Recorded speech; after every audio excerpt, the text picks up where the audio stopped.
So how did you meet each other? Well, they say it's all about me today, is it?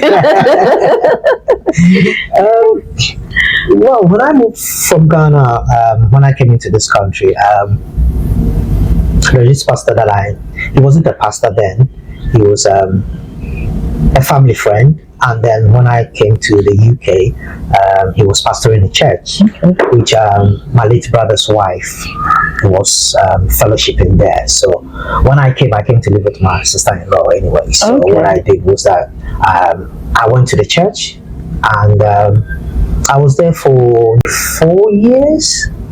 But when I joined the church, Bernice was already there. Okay. Yeah, so she was in the sound room. She was working in the sound room, and then I started as an usher. Okay. And then I moved on to be my pastor's armor bearer. Okay. Yeah, so I would say I met her in the church, and the rest is history. So you were both serving in the church? Yes. Okay. So in the church. Am I right to say the serving was a magnet or a connection? What connected you? I wouldn't say that. Okay. No, I wouldn't say that, because I was doing my own thing. Okay. And she was also doing her own thing. And we were not actually friends. And to be honest, we were never friends. Okay. We never used to talk at all. And nobody recommended you to each other? Nope. No. Okay. No. So tell us, how did it just happen? Like, Okay, I'll put it this way. When I was ready to get married, I wanted someone who was down to earth.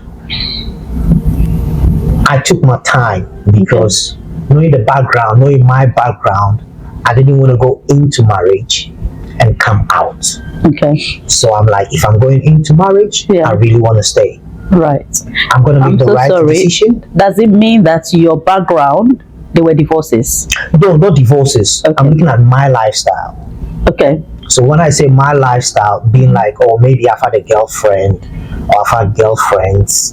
So in the sense that I couldn't maybe want to keep one woman right. when I was.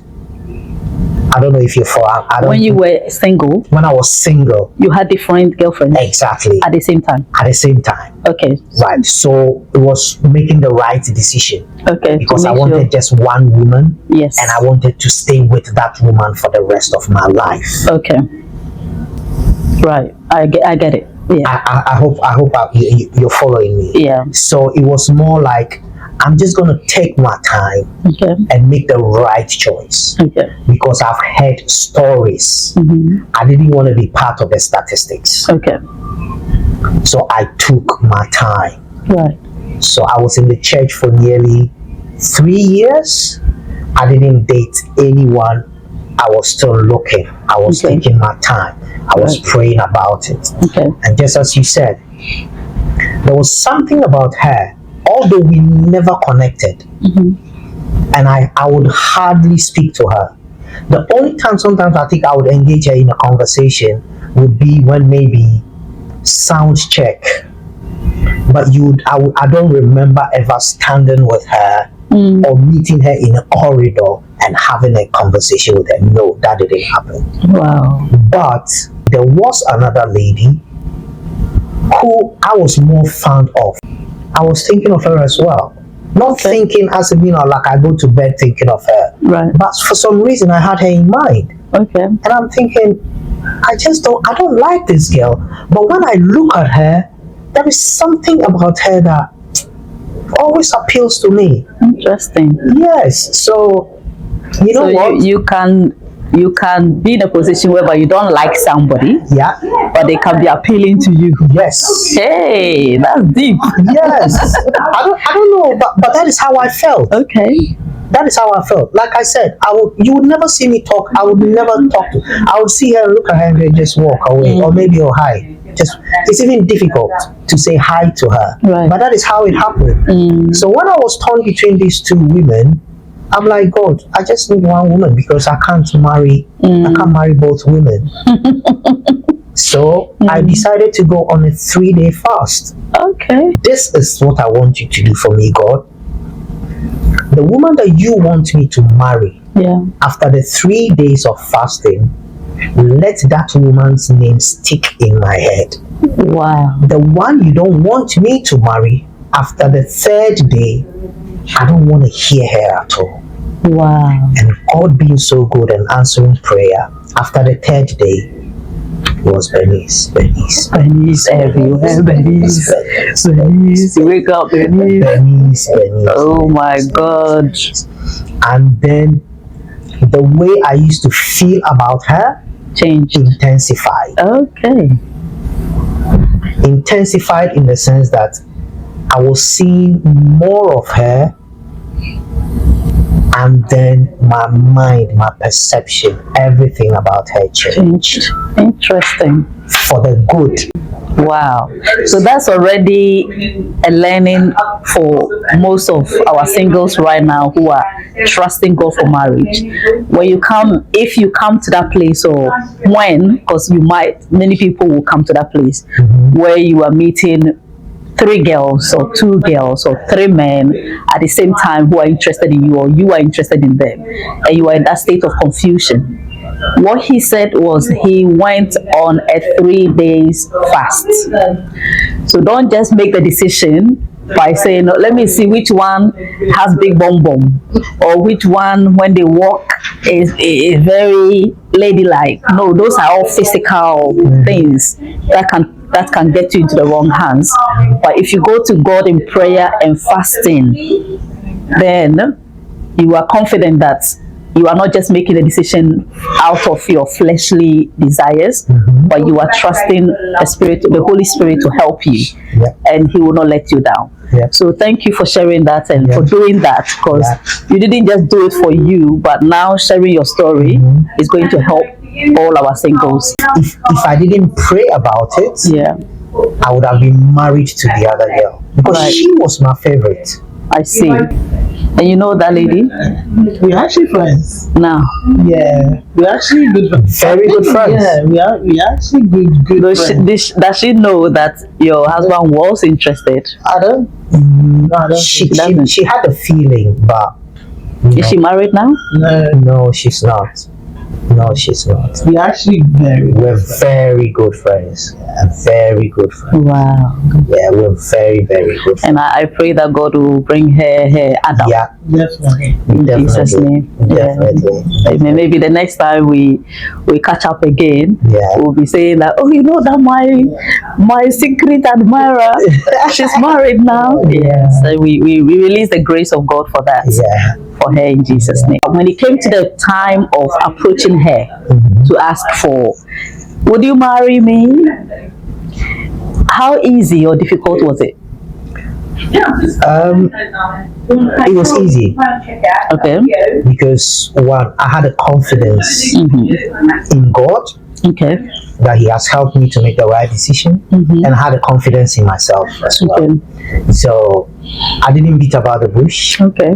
And we talk about it this time. I went straight to her and I said, "I want to marry you.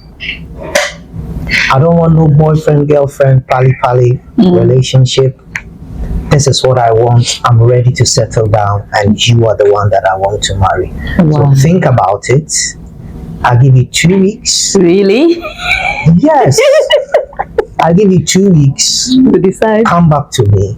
Wow. If you come back to me, fine. If you don't, I'll take it that you're not interested. I'll move on. Seriously. That's what he did. And I was very upset. Yeah. First of all, we don't talk. Yeah. Secondly, you are not my friend. Yeah. There's nothing about you. I don't know anything about you. And I don't think he's like, even if I'm thinking anyone having someone for boyfriend, he is far anyone that would think about.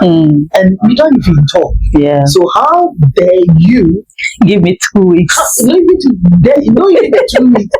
You want to marry me, but just like that. Just like that. And then, as you said, on top of it, giving me a condition. Yeah, ultimatum. Exactly. I mean, how? He's confident. So I listen, and I'm like, I kept quiet. I was actually in shock, so I just kept quiet. He said it, and he left. And then once he finished, I just went and I told the girls, and we laughed. And I'm like, have you guys? I mean, you would never, can you imagine that thing just came to me and not even asking me out? He said he wants to marry, and we laughed. We all laughed like, what? And he's giving me 2 weeks. Yeah. So then when we finished, I went to my pastor's wife. I was very close to her because while he was the pastor's Amobira, I was the wife's also, like, driving her around. Oh, really? Like yeah. So I told her that this is what he has said and things like that. So yeah, so she said, what did I say to Fee? So I told him that okay, I will pray about it.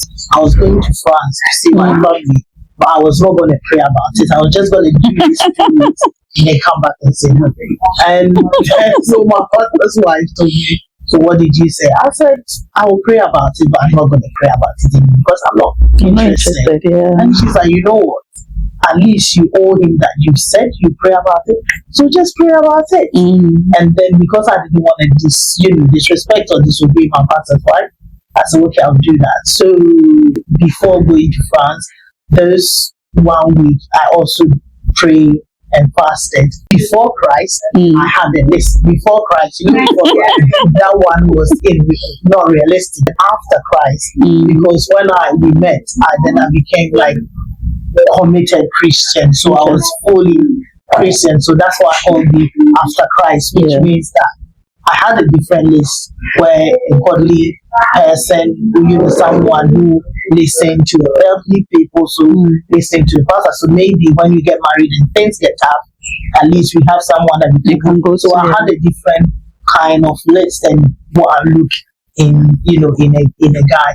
So then when I said I will pray about it, those are the lists I also brought before God that I don't know him, this is what I'm looking for. And if he's the person, God, let me see those quality in him. So, and again, I saw that the things that I did not like about him, or those qualities that I look in a man, I started seeing about him. Wow. And then that's what made me, I invited him before going to France and said, yeah, I accept your offer. Wow. So my friends were shocked because the way I disliked him was this way. Oh my God. They were shocked, like how? Wow.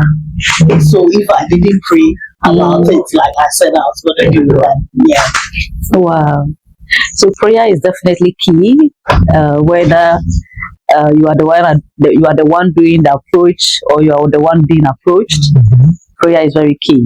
Even if you feel the person is not in your list, is not taking the box, still take it to God in prayer, because God knows beyond the physical. He sees ahead. He knows what will work for you. Maybe at the moment it might look as if it's not going to work, but in future it will. So don't just look at the physical. Don't look at your list.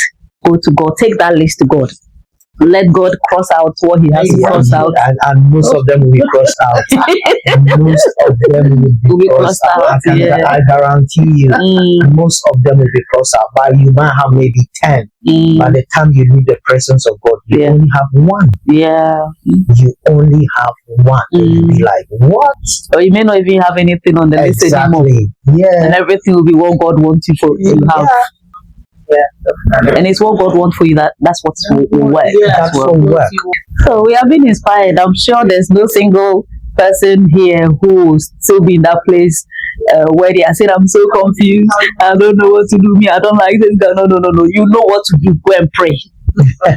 Go and pray. And God will speak to you. So thank you very much. Welcome. We are being inspired. You're welcome. So far, so good. You're welcome. So you said yes. Yes. And now we are here. I like that. So you said yes. 20 years and still counting. Okay, so we're going to move on to another question. So did you prepare for marriage?